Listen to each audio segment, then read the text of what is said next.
G'day everyone and welcome. Shannons Nationals round 4. We've been to Sandown, Phillip Island, Winton, and we come out of Victoria to beautiful sunny Sydney Motorsport Park. Darren Smith, Richard Crowell joining me here, and Darren, production cars, 4 1-hour races. They've had 2 so far, 2 to come today. Big fan of the format, actually. Bob Pearson is as well. 2 very strong victories to Bob in the old Evo 10. Fuel did it, tyres did it just, but keep an eye out for the Shannons, the M4. They've had no luck with that car, have they, in that M4? It's under development. Look out for it, because in a straight line it just drives past everybody. So we're looking forward to good, strong 2 more races, 2 1-hour races and a qualifying first up. Beautiful, mate. Thanks, We'll throw up to you in just one tick. Darren Smith there. Crowlesy, we'll finish off with you, mate. The prototype series are also racing here this weekend. Yeah, it's chilly, isn't it? Bit nippy this morning. Yeah, single digits at the moment. So we're looking forward to this sun coming up, but good, clean conditions forecast for today. Prototype series is good. Yesterday, great win for Mark Lauke. Started from the second row of the grid, got through, got a victory. Really important for him to get victories today as well to close that championship up. Phil Hughes still in front in the Radical. He had a tough day yesterday. Terry Piavitas had a tough day yesterday. Jason Macris, who qualified on pole quite brilliantly and won last time out at Winton, unfortunately had dramas as well with a gearbox issue, stuck him in 6th gear. So for Mark Lauke, it's all about capitalising. It's all about points for him today to get him in that championship fight. It's turning out to be a ripper championship battle, though. 40 points covering 4 guys. So halfway through that series, it's going to be a good conclusion. Thank you very much, Tony. Gary O'Brien has joined me right alongside, 35-year veteran journo from Auto Action. Gary, welcome. We're about to get underway with arguably one of the most exciting categories on the Shannons Nationals in 2017, the prototype series. Thanks, Taz. Great to be back. Winton certainly showed them up as being the best races of the weekend. Chris Sutton, with a drama on the outlap, has pulled up. Maybe he's just had a bit of a lose in the cold conditions of the track out of turn 4. And fortunately gets that Radical back underway. Had a good race yesterday. Mark Lauke and Michael Shaw really put it on. When Lauke got out in front, it looked like he could have walked away from it, but Shaw had other ideas, actually got in front of him. And just towards the end, that Lauke again reasserted himself in front. He's running very little wing this weekend to give himself a little bit better straight line performance than the Radical.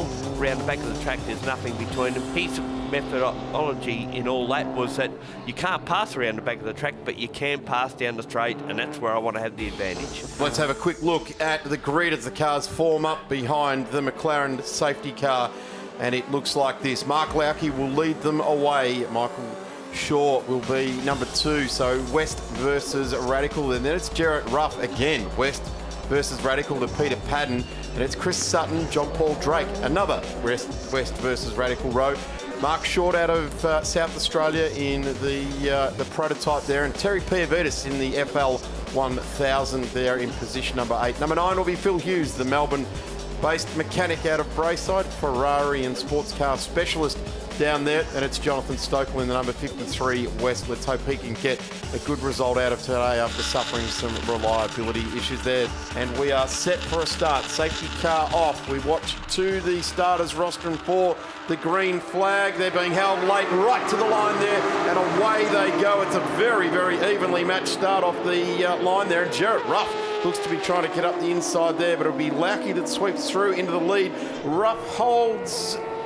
No, he doesn't hold out Shaw, but Peter Padden's just gone backwards a little bit there out of the start of that race. He's gone back a spot or so, and looks like John Paul Drake is trying to get up the inside of the Radical. We've got a spinner there in a Radical, and we're taking evasive action. Sutton and Macris both gone around as a result. Now, Jason Macris had his car stuck in 6th gear yesterday.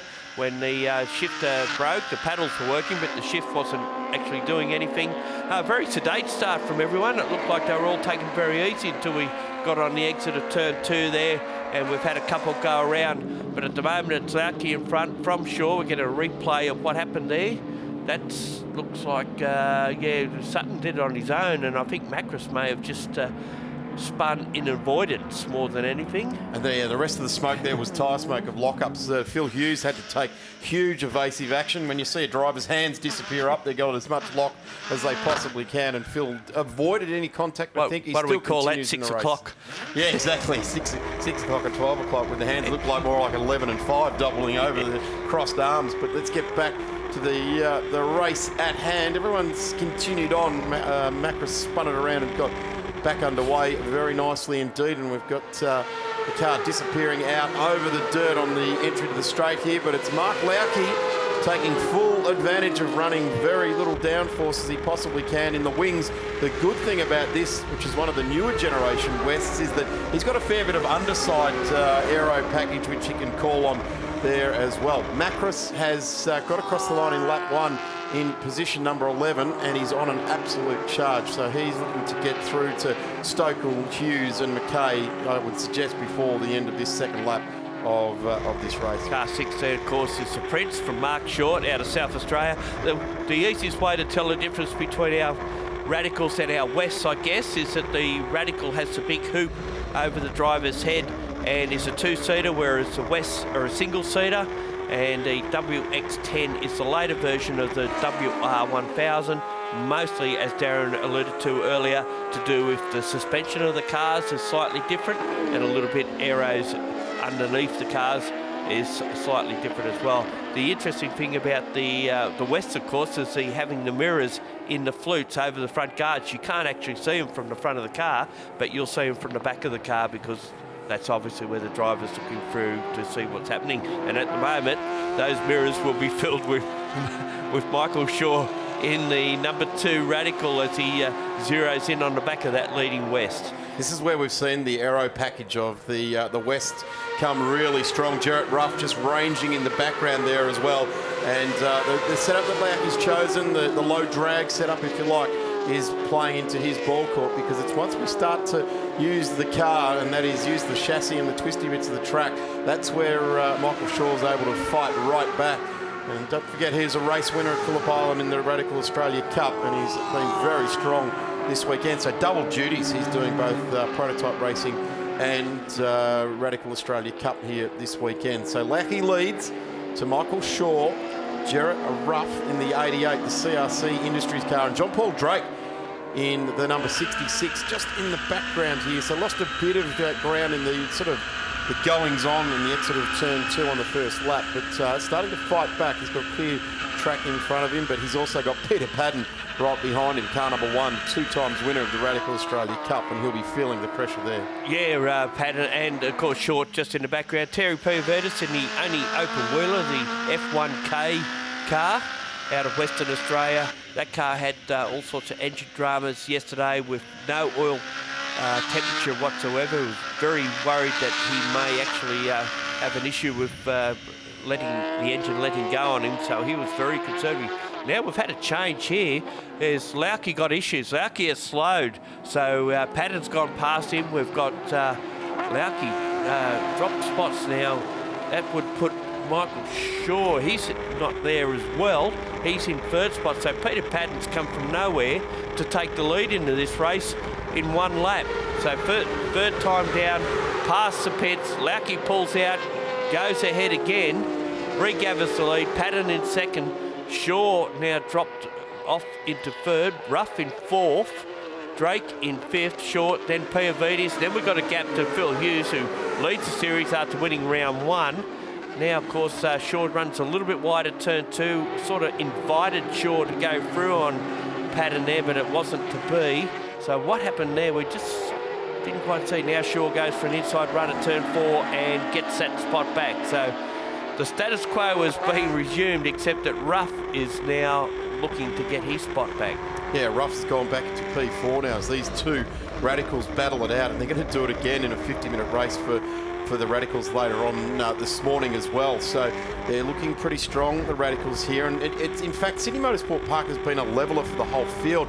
Sandown seemed to be in the wet conditions. The Radicals look really good home. Winton suited the West very well. Sydney Motorsport Park is rewarding those that have got a really good balanced setup. And not everyone in the field's quite nailed that setup right now, but we look back down through the field. Lauke, Shaw, Padden, Ruff, John Paul Drake, Mark Short and the Prince, great to see him here. Terry Piavides in the FL1. I guess Terry Piavides is the only one that this is not really suiting the FL1. Oh, Padden off the road at the final corner. Big off there. That'll cost him several spots as John Paul Drake and Short go past, and I think Short may get past Drake as well. if you look at the Prince is actually a Formula Ford Van Diemen at one stage of its life. It's had panels added to it to turn it into a prototype, but interesting concept, a replay of Padden bouncing across the rumble strip and then out into what we call the Burnies or the scrub, and comes back losing 2 spots out of it. But certainly what we call the Rubik's Cube, and you can see that fairly plain on your screens why, with all the very bright colours on it. It's a standout car, one that John Paul Drake has been working hard to get up to speed properly, and there's a big gap now between Piavitas and Jason Macris fighting his way back from that early spin. Should have been the pace setter yesterday, didn't get the qualifying lap in. The session was called short when one of the other cars, I think it was the Scott McKay West, had a spin at turn 5 and couldn't restart the car. With about 4 minutes to go, that session was called, and I think Macris was just about to head out on his hot lap, ended up not getting it together, so Lauke was the one that benefited. And he has been the pace setter all weekend, all through Friday. He has been the fastest car out there, just coming up to complete 6 of 10 laps. Shaw is in the situation where he's catching Lauke around the back of the track, but very little can do about it. As we see in the background, Padden trying to shake John Paul Drake off his tail as Terry Piavitas keeps an eye on the pair of them just ahead of him. And on that occasion, that West didn't have the straight line speed to do anything about getting past Padden. So we've got 6 laps completed, or 6.5 laps now completed for our race leader. And Mark Lauke has had pressure this entire race. He's responded very, very well by really just running his own race. And as Gary said before, one of the really cool things about these Wests is that they're fluting over the top of the wheels to relieve the pressure within the wheel arch. Has got the rear vision mirrors mounted in there, and you don't see it till you're right up very close to it, and you see the mirrors mounted in there. So every little detail on these Wests has been well considered and well thought out, as we see Lauke, our race leader. And that's probably the largest lead he's had all race long, 0.82 of a second to Michael Shaw. Padden was initially the main contender for that second spot on the podium, but he's gone back now to position number 5, and he's actually really having a battle with John Paul Drake. The number 55 car of Mark Lauke, though, very, very strong here at Sydney Motorsport Park. In fact, he's got the real the highs and lows here at Sydney Motorsport Park. A couple of years ago, secured his first championship here. So had a clean sweep that weekend. Last year, Sydney Motorsport Park was the last place he even wanted to be at. He's back to this fantastic form again here this weekend. A bit of a quirky bloke out of South Australia, a real keen racer, and when it's going good, he is one of the most excitable blokes in pit lane. But he's even in a good mood when it's not going well. That's right. He does love the camaraderie in the paddock, doesn't he? Whitten wasn't a very good round for him, running in an engine, and they never got out of that run-in mode. Although look at the gap that Shaw pulls back around the back of the track. Obviously, that car is better suited for the twisty parts of the track, but as Lauke did allude to earlier, that's the hardest places to pass is around there. But just harking back to Whitten a little bit, Lauke just trundled around, I guess, to run that engine in. Had all the wrong gearing for the Whitten circuit as well, but certainly on top of the game at the moment here at Sydney Motorsport Park, as Shaw looks to slip down the inside of him down at the 8th corner on the track. And Lauke really on the brakes late there, had a bit of a wiggle out in front, but from this point onwards you would think that the West WX10 would have the advantage. Mark Lauke lost a lot of time. He lost just under a second in the first sector of this lap, and that's transpired now through to this this second sector as well. Gets on the top of the straight here and drives away with it. I guess by now he's starting to struggle with that low downforce right around, from the exit of 2 all the way around to the exit of Corporate Hill at the back of 6 there. So he holds the ultimate line, and well, it looks like Shaw's having to go a little bit in the mirrors there as well as Jarrett Ruff, who I said earlier, he's been in the box seat for all the action. He hasn't been in that the melees or the action that's been going on around. He's managed to stay right out of trouble, but it's always been just up the road from him. Yeah, he's had a really good run so far the last 2 rounds, and he's been thereabouts on the podium and looking to shore up behind Michael Shaw. He's second, third for the weekend. We're on the 9th lap. There'll be just, I think this is the last lap by the look at it. I think we might have taken the lap off us here. Anyway, at the moment, so it's Larky in front of Shaw. The gap's still 0.87 of a second. Rough right on the back of Shaw as well in third. Michael Short, I should say, up to fourth. Peter Patton, Terry Puvitas, and then we've got John Paul Drake, Jason Macris after that early spin. Phil Hughes, haven't seen a lot of him. Chris Sutton, they're the two radicals that have done every round so far. Chris Sutton had punches down at Winton, had some issues. Then, of course, we've got McKay, the new boy on the block in the ex-Roger Ianza car. He's Dad Ken working on that car this weekend. Aaron Lewis, Sue Hughes, Jonathan Stokel. We know that that car's had lots of issues down at Winton, and he's having handling problems here at the moment. Checker flag out as we see our race winner, Mark Bowkey, 2 from 2 this weekend. With Michael Shaw in second spot, Jared Ruff gets his second third for the weekend. Mark Short moves up the order a little bit to get into fourth position. Then we've got Peter Patton, Terry Puvitas, the next two across the line. Buck Lauke takes another race win, home in position 1. Michael Shaw in position number 2. Yeah, Jared Ruff again, a great result for the older model West in third spot, and of course having the Prince in fourth spot really shows the diversity of this category up. Peter Patton in fifth, Terry Puvitas in the Audi open wheeler out there at the moment and doing a great job as well. And of course Jacob Macris after early lose finishes in 8th spot. Phil Hughes, Chris Sutton, the radical regulars you might say within the series, are in 9th and 10th positions. I've got to say, our cars are fair weather flyers, I call them. In perfect conditions, they do their best, and so with minimal horsepower, they get a very good result. So I really shepherded it along, helped it along, and came home with a result. I set it up to be fast down the straights, and that's what saved me from being gobbled up by the people behind. I tell you what, if you're worried about any sort of parity there at all with West Radical, the first rows of the grid tell the story, don't they? Here they go. Off the start line, it was a drag race again between the West and the Radical, the Australian Prototype Series here in the final race for these cars here this weekend. Mark Lauke led them down into turn 1, but Michael Shaw was looking for a good run. It didn't quite happen. He tried all race long. He then sort of just disappeared and had a battle with the Prince of Mark Short, and this was the battle that ultimately went the way of Short for the majority of the race until about 4 corners to the conclusion of the race, and unfortunately he spun.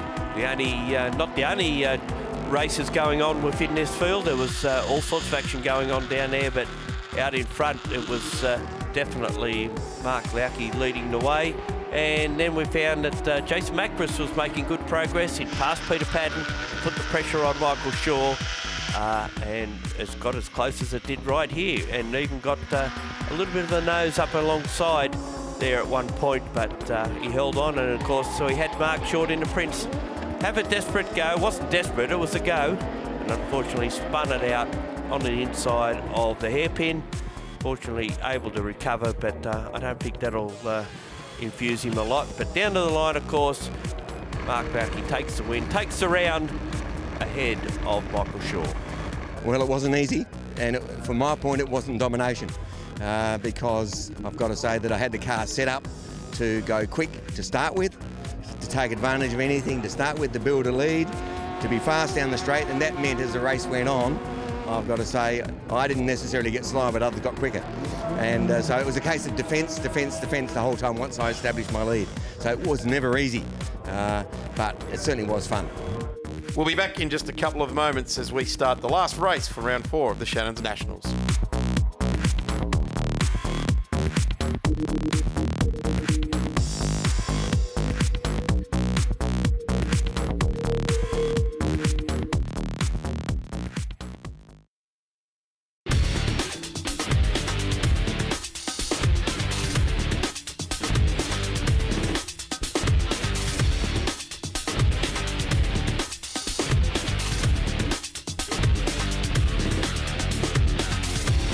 And welcome back to Sydney Motorsport Park. Round 4 of the Shannons Nationals for 2017. And it's come to that time of the day where we nearly say goodbye. Our final race of the day is about to get underway. It is the 4th 1-hour production Car Series race for the weekend. Daz, we've had some great racing so far out of the 3 races, and it's been dominated by one man, Bob Pearson. And believe me, mate, I am working as hard as I can to make sure that if Bob gets 4 wins, he's doing the shoey at the podium. Good on you, Tony. I don't think it'd be too hard. Bob will be pretty happy and he'll comply. And if we can get him to do a shoey, our best thing, we put it on Facebook and make sure that Dan Ricciardo gets that information, as well as we've got race 3 highlights from earlier on today. And this was early on in the race, and it was Nathan Antunes at the wheel of the Mercedes 45, the Squirk Bilstein entry there. And Bob Pearson was pretty keen to get on with this race. Here's the Subaru running through, and this is a good stop, getting in and back out of the car. Good run this weekend for both Lee and Dimitri Agathos as well. Here's a car that, boy, once it's sorted, is going to be very, very difficult and take it up here. Very hurried stop here, and frantic change of driver. And we all know that the run for the flag was fraught with a right front tyre going flat. In fact, completely tore the tyre to pieces. And here's the Conroy Motorsport Hankook car. There's a rear bumper sitting right in the middle of the straight there, and one of our hard-working volunteer officials getting it removed away so that we didn't have to go to safety car. Gary O'Brien has lobbed right next to me, Gaz. Highlights from the race earlier on today, and that Merc there went pretty well until this BMW chased it down. Yeah, and unfortunately the BMW would suffer tyre failure, the right front, and that's not the tyre's fault. That's the sheer nature of the way these guys race. And there we see it limping back to the pits. Unfortunately, that right front caught such a load around here, and they keep trying to stand it up a little bit more, i.e. take camber off it to try and get it to last, but so far it hasn't been that good. And unfortunately, this was a sad story of the race. 1.5 minutes from the end, the Audi TTRS of Mark Eddy pulls over the side of the road with a blown engine, as Bob Pearson, with the biggest win of the 3 he's had this weekend, a mammoth win in race 3, the 3rd of the 1 hours. 1 to go, we're not far off it. Pole position, we'll see Bob Pearson in the Evo 10, sitting there in number 33. Rod Salmon will be in the number 6 Mercedes A45s. Dimitri Agathos in the number 66 Subaru in 3. 4 will be Ian Sherrin, starting the Sherrin Hire Rentals BMW M4. Tyler Ebringham, Class C car, starting off the 3rd row of the grid with Lee Burgess in the Mitsubishi Evo 9 in there. Colin Osborne, another Class C car off the next row of the grid. Then Blake Orban, another Renault Megane in Class C. Patrick Gillang in the BMW 135i. Michael James in the VE HSV GTS, rounding out the top 10 starters on our grid. Pearson did say his tyres were a lot better in this race. As we get the green flag at the back, we're not far off the start. Just about to go with the red lights. They're on, and we went dead silence there for a minute. The Sherrin car was up on the revs there, and it went dead silent, and just getting away from the line. Was nearly gazumped by the Evo 9. It gets motivated and underway, but the 2-3 cars out in front. Look at the Evo 9. It's had a ripping start, but it is going to be Bob Pearson that leads Rod Salmon away in the A45 Mercedes. So it's Mitsubishi versus Mercedes versus BMW. So if you've got an M in your name, you're going all right. Versus Subaru versus Mitsubishi again. It made one of the biggest starters was Wayne Cliff in VZ Commodore. This is him coming around just out the back of the Best Jet car. So, yeah, he's had a big jump away, getting away nicely there, Wayne Cliff. Let's see Jonathan Bloxall in the ute. He's got 4 or 5 cars already as well. He's had a fraught weekend. They've had gearboxes. They've had just about everything you possibly think. Big ticket items going wrong with the ute, but good to see it back in the field. But here's Bob Pearson. This is the game playing into his hands again, as Rod Salmon has got Ian Sherrin behind him. Then it's Dimitri Agathos, who will do this whole race. Lee Burgess is, sorry, not Lee Burgess. It is Lee Burgess. The Lachlan Gibbons, the guy who drove yesterday afternoon and this morning in the Subaru. He's done his day, his weekend's racing, and now Dimitri Agathos will bring the Subaru home. So Ian Sherrin's up into second spot, but sporting Pearson quite a gap, 2 seconds actually at the moment, but I'm sure that'll come down when you see this BMW hit the straight. If you haven't seen it before, this thing is a jet in a straight line. It pulls yards on anything, and it should pull away from the Mercedes at a considerable rate of knots. As it does so, that 2-second lead will drop fairly quickly. It's dropped 0.8 of a second since we last called it. That's how quick he motors up to the back of the opposition. The thing is that it's not as quick around the back of the circuit where the cars need to handle. Clift goes on with it, starting out of 15th, already inside the 10, has dispatched 5 cars on the opening lap of this race. Yeah, took the punt, went down the inside along the pit lane wall. And where's the Ute? The Ute hasn't emerged. No, unfortunately. So we've lost one at this stage. It's nowhere to be seen. In the meantime, our race leaders, we're looking at the 3 Class C cars actually running line astern, the 2 Osborne Motorsport cars, followed by the Auburn Brothers car in behind them. So it's... the Ute is out there, just hasn't come around. Ah, okay. That's the timing glitch we've had all weekend long. Yep. So we might just leave those calls until a lap or two until they're caught up, eh? Yeah, you're never quite sure with those, are we? Yeah, that's for sure. And it could be something that they'll either, it'll fix itself or they'll go on to manual timing with it. But in the meantime, the 3 Class C cars, what a battle they've had all weekend. I mean, they've had their issues. Colin Osborne, who's celebrating his birthday this weekend, that's maybe why he's out in front, or maybe because he's the boss. We're not sure, but one of the two, his birthday today, and of course Grant Sherrin had his yesterday, so it's a bit of a birthday celebration. I don't think Grant Sherrin's got the birthday present he wanted with tyre failures on the BMW. Apart from that, though, it's been a good run. There's the Ute, smack bang in the middle of the screen there, so he continues on. To see the best jet Ute out there, number 23, runs up to the top end of the track here now as Bob Pearson leads this race.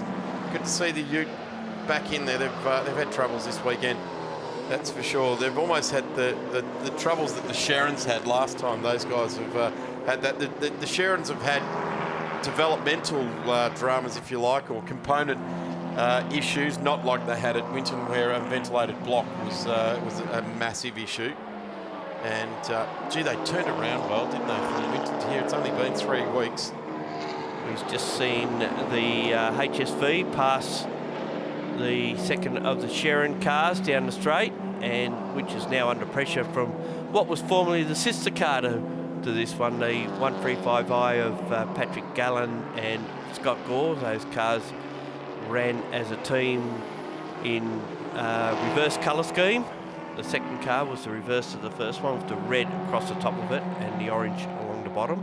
But at the moment, they're giving the HSV some sort of hurry up around the back of the track, and this is where the BMW will be far stronger, lighter car than the big Holden. Pit window now open. You can hear the siren in the background.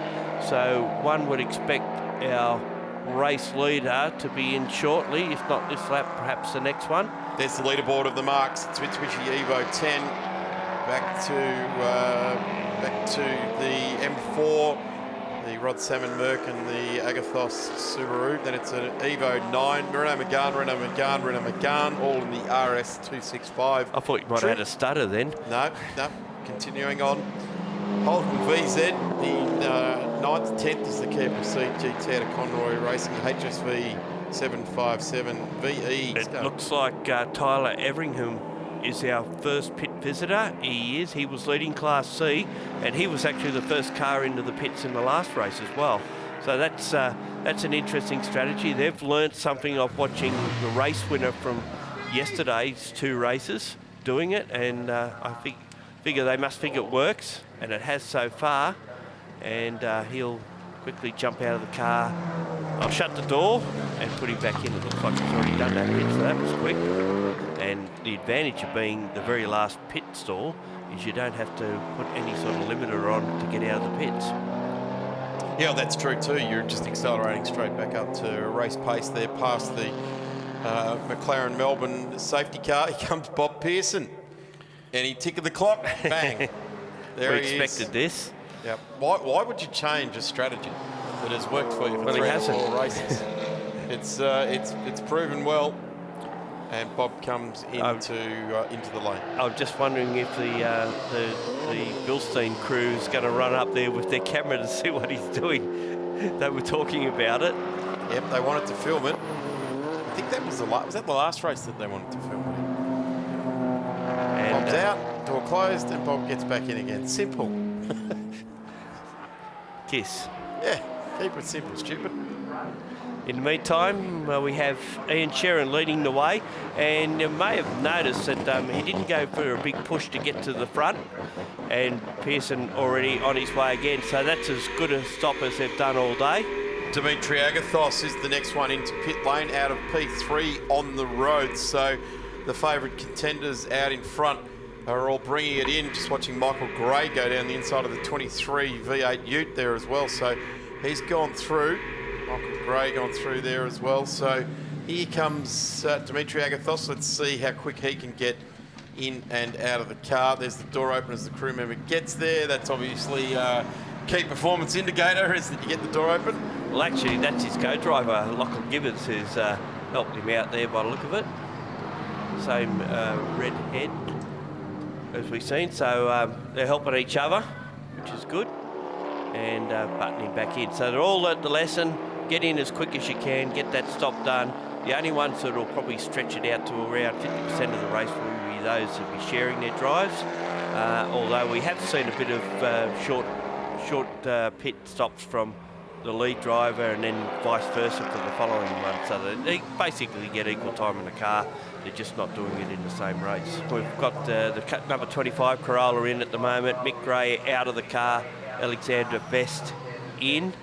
And she'll take over. We called this the best grey Corolla you're likely to see this weekend, and it is.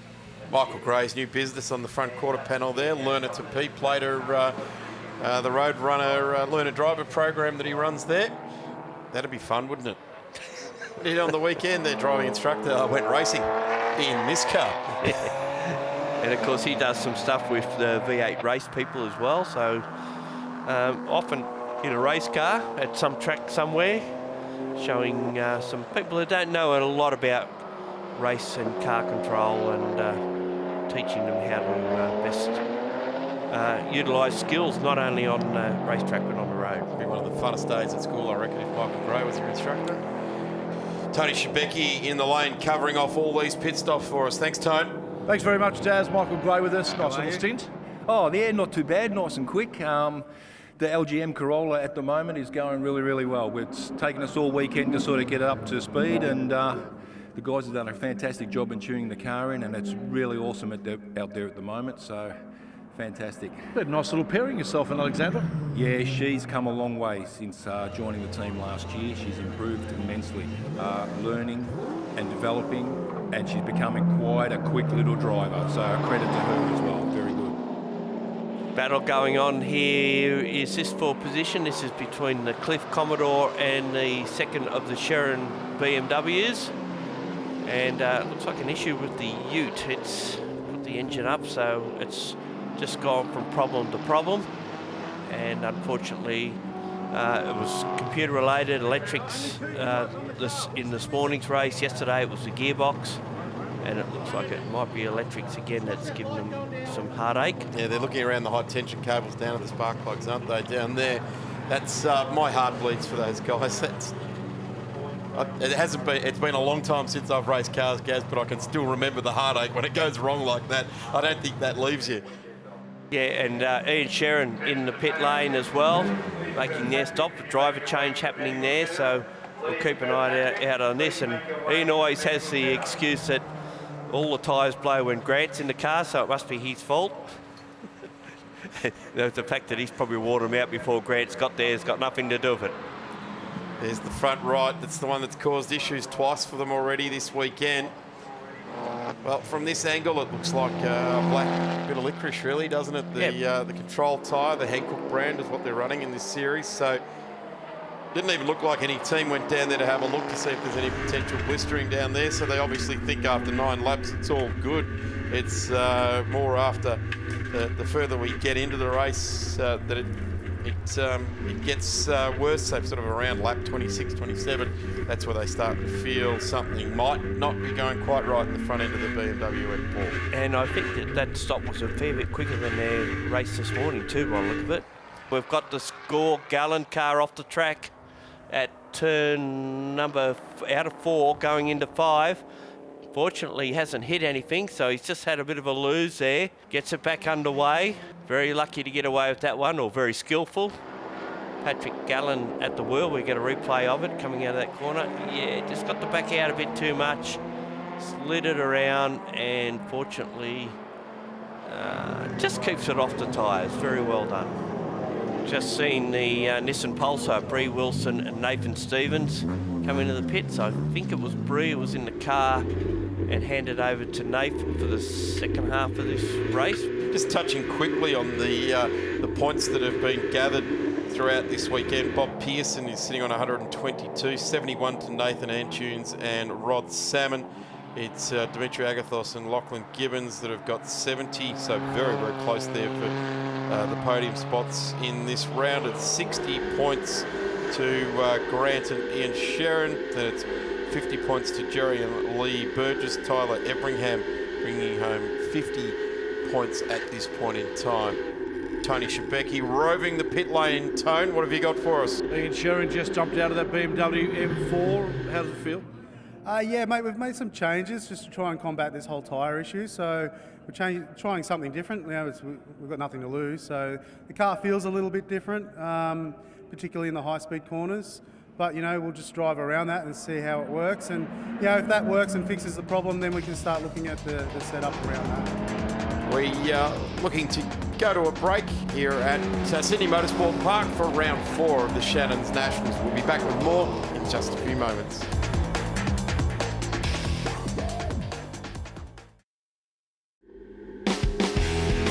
Welcome back trackside here at Sydney Motorsport Park for round 4 of the Shannons Nationals. Rod Salmon has brought the race-leading Mercedes into the pits, and this will be very crucial to see where they come back out on the track. There's no way. Bob Pearson's he's down the straight now. He's going to stream on through again here. There was only 38-second gap there, unless they have improved about 14 seconds on their pit stop. There goes Bob. It's been a quick stop, though. It has been a quick stop, but Bob's gone. So have they. They're out at 39, 40. Yeah, Bob's down in turn 2. Yeah, now it'll be interesting to see where they come out in relation to the Sherrins. Where are they at the moment? I think they've just gone through, so they may have lost the position to the Sherrins. They have, in fact. So the Sherrins are just ahead of them on the road. Lee Burgess leads the race with the Evo 9. They have yet to pit, and Colin Osborne up to 3rd position in Class C. Of course, he is yet to pit, along with Blake Orban, who will probably hand over to Kyle. So those two cars running line astern, 0.6 seconds apart. Nothing in that between those two. Patrick Gallen brings the lead car in for B1, and just as we say that, Tony Shebeki's got something for us. Yeah, we've got Rod Salmon down here. Daz, mate, that's a lovely little stint. It's a shame about these 1 hour races is you just get into the groove and then all of a sudden you've got to come in. Yeah, a bit like that. But look, you know, I think 1 hour is a good timing. You know, the tyres aren't going to get past that. I don't think they're going to do an hour and 5 minutes. So, you know, that's good. We're running on a tyre strategy here. So I think, I looked after the tyres, set times at a certain thing, and the Bilstein suspension's holding up fantastically, and the Power On boys are just really looking after the car. Rob's just going on like he has been all day. You've got a nice little fight now ahead of you, though, with the Sherrin boys. I think there's only 1.5 seconds between the two of you. Yeah, look, we're close, and their history is they'll probably have a flat again. I mean, they seem to just put that into their strategy for some reason. But fingers crossed that the race finishes well. We need to be 3rd for 2nd place in the championship, I think. So that's sort of what we're looking to do. Dimitri Agafos in the lane, and unfortunately for the HSV, that's its 2nd stop, so dramas for that as if the team needed him. Dimitri Agathos, 2nd time through the lane, sharing with Lachlan Gibbons. They're putting some engine oil in by the looks of thing. Bit of gold stuff. going straight in. That's not what you want to see when you've got a turbo hanging off the side of your Subaru. It looks like it's being spat back up there too as well. We've got and that's not a good sign. An engine blow-by issue there. So I dare say we'll have to keep an eye on that car. They've clearly got themselves some issues there. It's seen Dimitri Agathos go down to position 16, second last car on the road. Now, here's a couple of Renaults running line astern of each other in Class C as Andrew Rawls is in pit lane. Well, there was a lot of oil going in that Subaru. What's the problem? Not 100% sure at this stage. It looks like it's blowing oil out the breather onto the back tyres because he's having a bit of trouble with the car sliding as well. So we're just going to keep refilling it with oil and hope that it doesn't lose all the oil at once. So it should be okay as long as he doesn't push it too hard, but we'll see how it goes. As we see the other Class E car leaving the lane, that's Gavin Driscoll would have jumped out of that, and that would go back to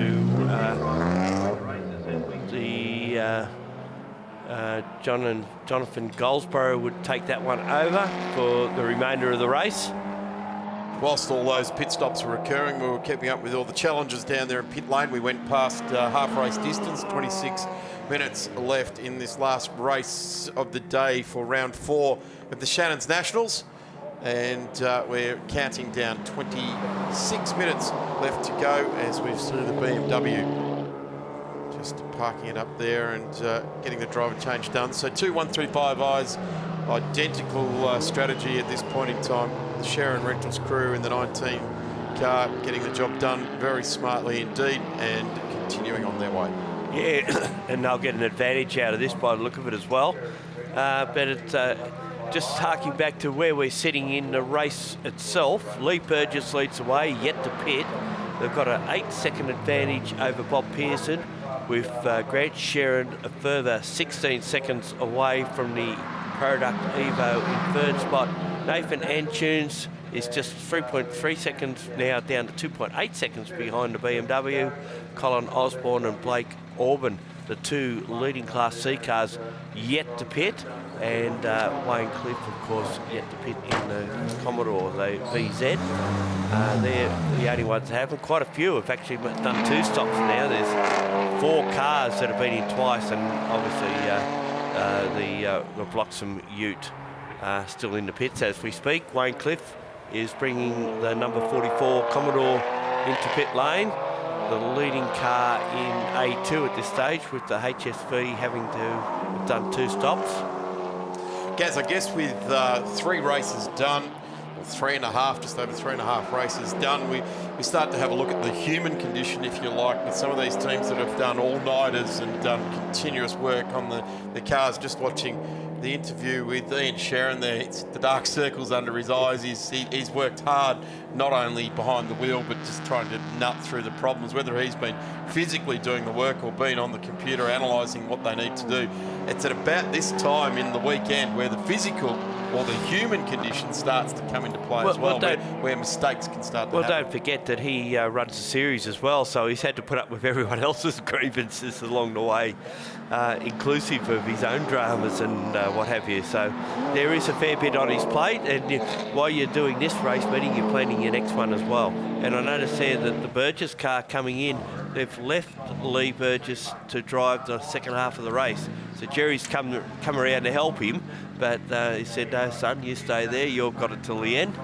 And unfortunately, they've dropped back down to 4th spot, but should come out, will they? They'll come out ahead of the Class C cars. So we've got Class A cars running 1 to 4 at the moment. We've lost the Agathos Subaru to blow-by, or whatever you want to call it, with the Subaru. It's dropped way back down to 15th spot, but Bob Pearson's lead is 3 laps behind too now.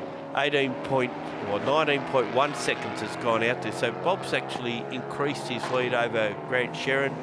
Nathan Antunes in first spot, 2.6 seconds adrift, so that we'll keep an eye on that one. The last lap around, Bob Pearson was 1.2 seconds faster than Grant Sharon there, so you get the feeling that gap is a bridge too far for these guys. They just want to stroke the M4 home, bring it in bring home 90 points, which will put them on the last step on the outright podium there. Bob Pearson is going to be absolutely country mile ahead of Nathan Antunes and Rod Salmon.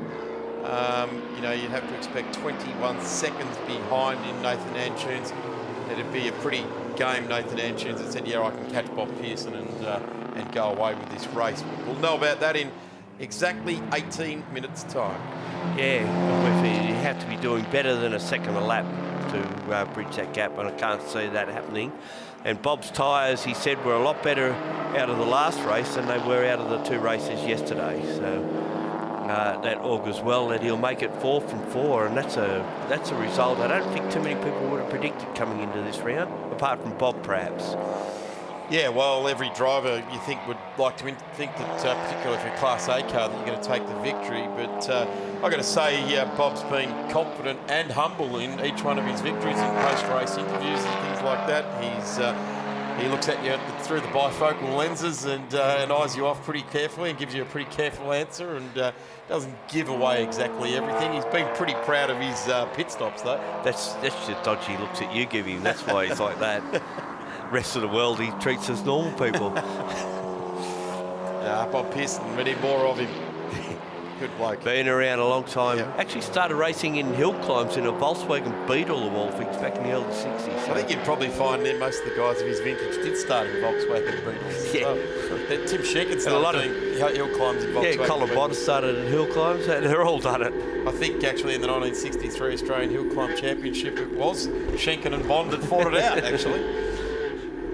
Oh, you might remember, I don't. I've just sat at the table with both those guys many times talking about it. Bob Pearson's lead, 18.9 seconds, so it's fluctuating a little bit, it's not changing a lot, and he would be getting advice from his crew about that gap and managing it the best he can with 16.5 minutes left to go. So it looks like he's got that well under control. Nathan Antunes, it's fluctuating a little bit. It was under 3 seconds. It's 3.7 seconds back to third. Lee Burgess in 4th spot. His gap is about 56 seconds behind the Mercedes. Tyler Everingham has a 19-second lead over his boss and teammate Colin Osborne, who in turn is about a car length in front of Blake Orban in 3rd spot. Then, of course, we've got the first of the B1 cars, Michael Sherrin. There's no doubt that that car did pick up some time in the pits as opposed to the Gore Gallen car, which did drop a few spots as a result of that. And of course, they're actually fighting with Daniel Cliff in the Commodore. Those three have been at it sort of from the start. So we'll keep an eye on that and whether Cliff has the pace to knock off the BMWs in B1 will remain to be seen. The best grey Corolla still circulating, 2nd in Class D and 11th outright, and certainly putting together a pretty good package for this series.